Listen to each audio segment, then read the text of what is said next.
Should I modify my child support? The answer depends. As with so many things, it's not the rules about modifying child support that really impact here. It's your situation. Child support can usually be modified if there's been an increase or decrease in one of the parents' incomes by a certain percentage or a certain amount. And those amounts are pretty low. The percentages are pretty low. One reason for that, I suspect, is that it's the court's job to protect your children. And child support is your child's. It's not yours, and it's not your ex's. It belongs to the child, which is why the judge reviews your final judgment before signing it to make sure that nobody's trying to gyp your child of the support that he or she is entitled to.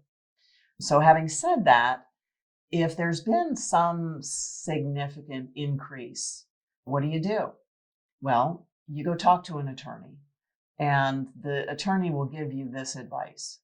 I want to know how much your child support is going to increase if I go to court and if it's worth it to you.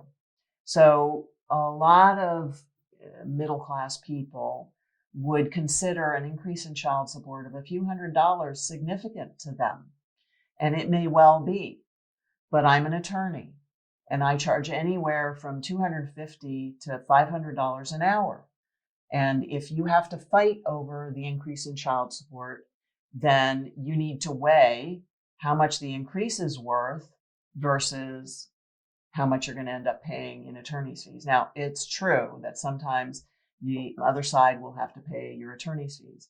But again, this is a question. It's not a given, and you don't know the answer. So do you have the money saved to pay the attorney? How long is the child support going to go on at the increased rate if you get it?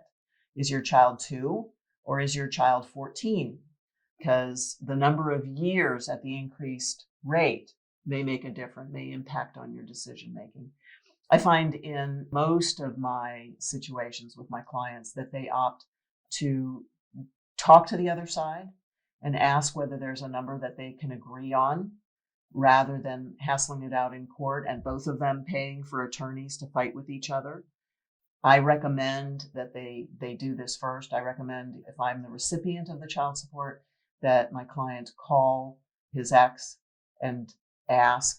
And I recommend that if I'm the party who's gotten the increase in pay or who might owe more child support, to call the other side and volunteer the information and or the extra money.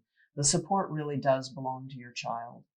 And believe it or not, it's going there one way or another. It's paying for the mortgage. It's paying for the air conditioning. It's paying to have the lights on. It's not just for food and clothes. It's not just for guitar lessons. I had a husband come in who was very clear that he wasn't going to pay child support until everyone in the room, because this was a collaborative case, explained to him that the child support doesn't just pay for clothes and food. It pays for everything else that that child gets except medical and health care, which is paid separately.